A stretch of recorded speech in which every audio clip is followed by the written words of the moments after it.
विराट कोहली और अनुष्का है। विराज बैठ प्रसन्न हो। हाँ नहीं, ठीक ही रहना चाहिए। हम आपको अपने प्रभु का विधान बताते हैं थोड़ा सा। जब प्रभु किसी पर कृपा करते हैं, ये वैभव मिलना कृपा नहीं है, ये पुण्य है। पुण्य से एक घोर पापी को भी बहुत, देखो पाप करके भी उनका कोई पुण्य है जिससे वो सुकृत पूर्व के सुकृतवश चल रहे हैं, नया पाप है। ये वैभव बढ़ना या यश बढ़ना ये भगवान की कृपा नहीं मानी जाती। भगवान की कृपा मानी जाती है अंदर का चिंतन बदलना, जिससे आपके अनंत जन्मों के संस्कार भस्म होकर और अगला जो है वो बड़ा उत्तम होगा। अंदर के चिंतन से होता है, बाहर से कुछ नहीं होता। मात्र अंदर का चिंतन। अच्छा, अंदर का चिंतन हम लोगों का स्वभाव बन गया बहिर्मुखी। बहिर्मुखी मतलब बाहर, बाहर यश कीर्ति लाभ विजय, इससे हमको सुख मिलता है। अंदर से कोई मतलब नहीं रखता कोई बिरला ही अंदर से।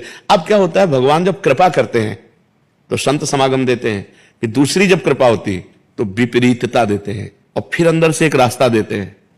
ये मेरा रास्ता है, ये परम शांति का रास्ता है, ये शांति का रास्ता नहीं। भगवान वो रास्ता देते और जीव को अपने पास बुला लेते हैं।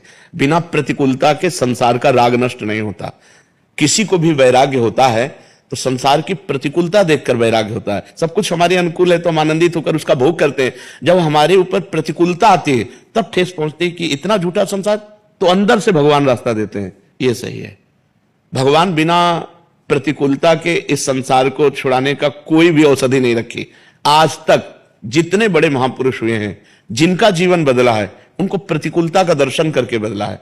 तो कभी प्रतिकूलता आए तो उस समय आनंदित हो कि मेरे ऊपर अब भगवान की कृपा हो रही है, कि मुझे सतमार्ग में चलने की प्रेरणा मिल रही है। अगर सतमार्ग छूटा हो, ये सब तो एक सेकंड के लिए आप विचार कीजिए।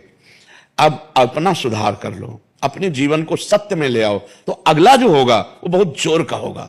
चाहे जन्म हो तो श्रीवान कुलवान धनवान वैभव संपन्न ऐसे, और भक्ति की अनुकूलता, भक्ति की अनुकूलता। खास बात श्रीवान धनवान कुलवान नहीं, खास बात भक्ति की अनुकूलता। अगर इस जन्म में भगवत प्राप्ति नहीं हुई तो भगवान श्री कृष्ण ने गीता में कहा है कि मेरे भक्त का नाश नहीं होता। मैं कुलवान धनवान श्रीवानों के कुल में जन्म देता हूं और फिर पुनः भक्ति का माहौल देता हूं, और पूर्व का जो भजन छूटा हुआ हो वहीं से उसको। अब बिल्कुल ऐसे ही रहो जैसे रह रहे हो, बिल्कुल संसारिक बन करके रहो, लेकिन अंदर का चिंतन आपका बदल जाए। अंदर के चिंतन में आपकी यश की भावना न रह जाए, अंदर के चिंतन में आपको धन बढ़ाने की भावना न रह जाए। अंदर का चिंतन हो जाए, प्रभु बहुत जन्म व्यतीत हो गए, अब एक बार आपसे मिलना चाहती हूँ, एक बार आपसे मिलना चाहते हैं प्रभु, मुझे आप चाहिए, अब संसार नहीं। तो बात बन जाएगी, तो बात बन जाएगी। तो इसलिए आनंद पूर्वक भगवान का नाम जप करो, बिल्कुल चिंता मत करो। बाबा, क्या नाम जप से हो जाएगा पूरा?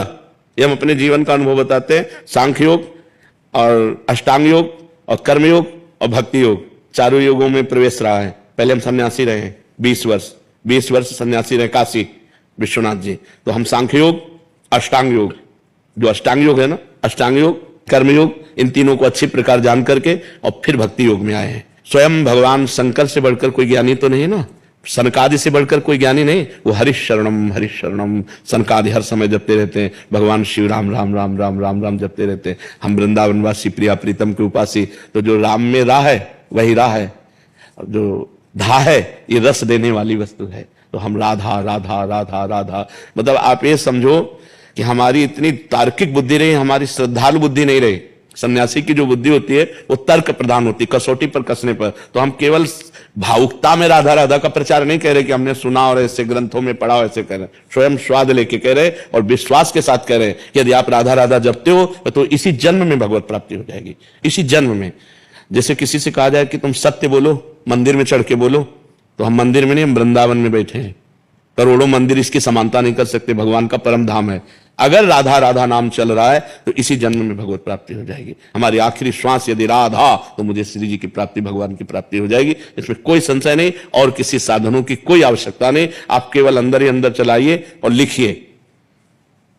देखो, हम जो कह रहे हैं उसको समझो। बहुत अधिक नाम जपने की हमें चेष्टा नहीं करनी, कम संख्या हो लेकिन मन लगा करके हो। जैसे हम, अब देखो आप लिखो राधा, अपने दिमाग में लिखो, खुले नेत्रों लिखो, या बाहर देखो, दिखाई दे रहा है राधा लिखा हुआ, वही कान में सुनो राधा, वही अंदर उठाओ राधा। ये तीनों का एकाकार हो जाए तो ये करोड़ों नाम जप के बराबर है। देखो जैसे हम बोला राधा, ऐसे हम 1000 राधा नाम बोले तो हम बोला राधा, ये उपांशु है, इसे उपांशु कहते हैं। राधा राधा राधा राधा 1000 बार, ये उपांशु हुआ। अब ये ऐसे उपांशु हम 10,000 बार जप करें, अंदर देखते हुए बोले राधा, उपांशु 10,000 बार नाम जप करने का फल एक बार मानसिक में है। इतना बड़ा फल है ये। ऐसे राधा राधा राधा चल रहा है, नेत्रों से हम उसे देख रहे हैं, कानों से उसे सुन रहे हैं। आप देखना कि अगर मन भगेगा तो आप लिख नहीं पाओगे राधा नाम, अगर लिख रहे हो तो मन भगेगा नहीं। तो चाहे 10 बार लिखो, 100 बार लिखो, लेकिन एक अभ्यास बनाओ ऐसा कि कुछ समय शांति से स्नान आदि करके बैठ गए और राधा राधा लिख रहे हैं, उसी का चिंतन कर रहे हैं। इसे अपना जीवन बना लो, फिर आप परिणाम में खुद देख लेना। कोई घाटे का सौदा तो है नहीं, ठीक है। ये सखी को दे दे, ठाकुर शिव जी की है।